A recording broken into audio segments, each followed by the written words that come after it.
In today's episode, my main focus is going to be dialing in the idle, ignition timing, and cold start of my S13. This car has always had some annoying issues when it comes to running. It's never really wanted to cold start, and sometimes even when it's warm, it doesn't want to start. Another issue that it has is it has an intermittent idle surge, which I still haven't figured out. It's gotten better and it's happened less and less as I've slowly taken things apart, replaced vacuum lines, cleaned the internals of the throttle body and the intake manifold and stuff like that, but it's still not perfect. So I'm also going to be messing with the ignition timing a little bit, just to see if maybe that has a hand, because I've had my timing components apart recently to do a timing chain and timing chain guides, which these engines are notorious for if you know anything about the KA24E. But yeah, that is going to be my goal for this video, so let's go ahead and get right into that. So what I've been doing with this car is periodically every couple months I take off this intake tube and just check to make sure the intake manifold and throttle body aren't getting gummed up by the sludge, and they haven't been. But one thing I've never looked at is my idle air control valve, which is this little box on the back of your intake manifold, and there's a little adjustment screw in there. So yesterday what I did is I took this all the way off. I completely disassembled it. It comes apart into like 5 different pieces, and then I completely cleaned out all the sludge. It was really dirty. It was really gummed up. And then I put it all back together and I put it in the car, and it was idling really high. And so what I need to do is adjust that little screw right back in there. I'm sure you can see it. It's right in the middle of that hole. So that is going to be the first thing I look at. The second thing I'm going to do is I'm going to look at the ignition timing, and I'm going to adjust that by loosening up this bolt and down here that bolt right there that you can't really see. And then you basically do that by twisting this back and forth. And then to tackle the cold start issue, or at least attempt to, oh, that's not open, I'm going to be looking at my fuel pump. I have suspicions that there is debris in the tank, and that has been clogging up the fuel pump sock and leading to the car not wanting to cold start due to not having enough fuel. And if that looks good and the tank looks good and the pump looks good, my next thing is going to be this fuel rail and injectors.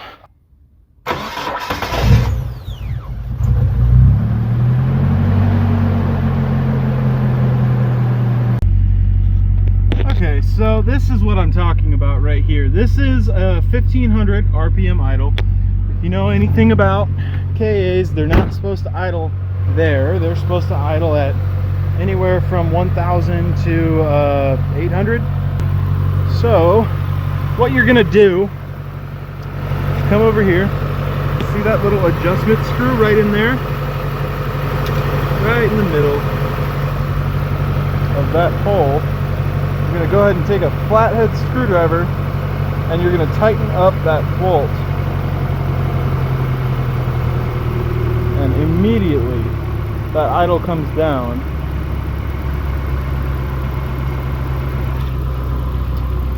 Man, I was not expecting that kind of difference. So there we go. That is our 1000-ish RPM idle. Might even try to get that just a little bit lower.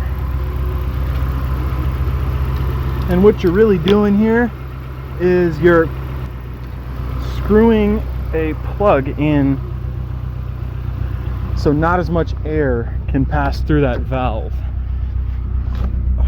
There we go. That's about a 950 RPM idle right there. So that is part one of what I wanted to do done. The next thing that's, crucial to getting one of these engines to run even at all, let alone correctly, is knowing how to set distributor timing. or tune it rather, because if you've already got it running and it's just misfiring, you might just have to unscrew those bolts, that one down there and that one right there, and just give it a twist. And I'll show you how to do that right now.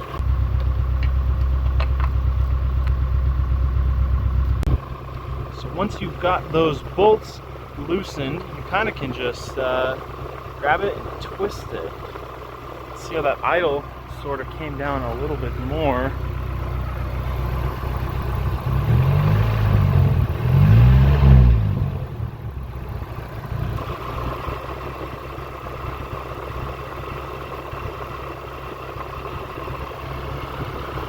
There we go, there's a misfire. Okay, so I'm gonna leave it right there. With just those two adjustments, it's cleaned itself up. No more high idle, it's not idle surging. I mean, it wasn't really.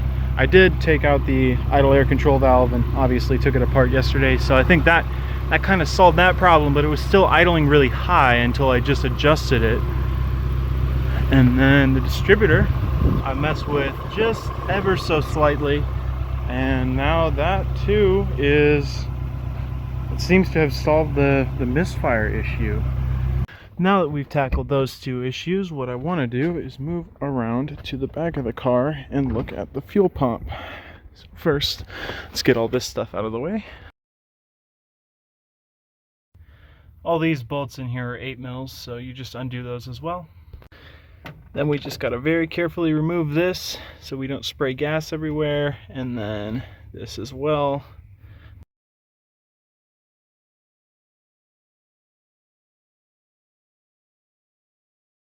Now the fuel sock is honestly really clean, and the sending unit is still zinc plated. And if we go and look at inside the gas tank, it's pretty damn clean in here too. Very surprising. It's not perfect, but for the age of the vehicle I would have expected a lot worse. But I guess if they let it sit, they drain the fuel out of it.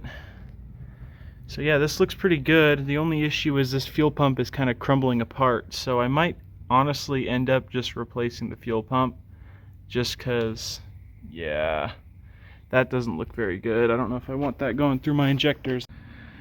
It seems like for the most part everything is fine besides the rubber components. This is crumbling apart, and so is this. This is the hose that connects the sending unit to the pump, and there's actually literally a hole in it, so this is definitely getting replaced. I would like to replace this, but I might end up having to replace the whole pump if I'm going to replace this. I'll do some research.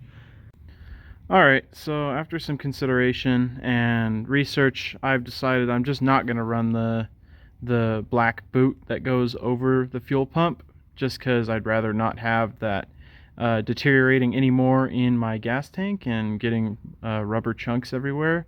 I did replace the hose on the top. Hopefully that improves the fuel pressure, not having a hole in it. And then I'm also cleaning up the terminals because they were corroded. So hopefully that also makes a difference. So I'm just going to get this all put back together and I'll put it back in the car and we'll see if that makes a difference or not. And the sending unit is all back together. I got the sock back on there. I got this hooked up. I had to go to the hardware store and get another different clamp because this one didn't fit over the hose. But yeah, everything is all back connected. Clean the corrosion off the connectors.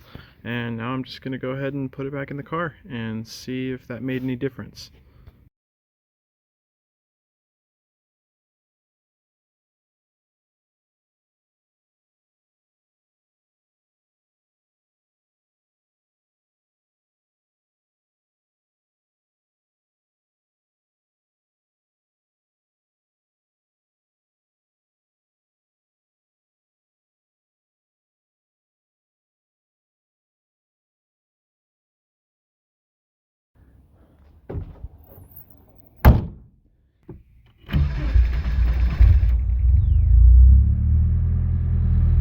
That was with no gas pedal at all.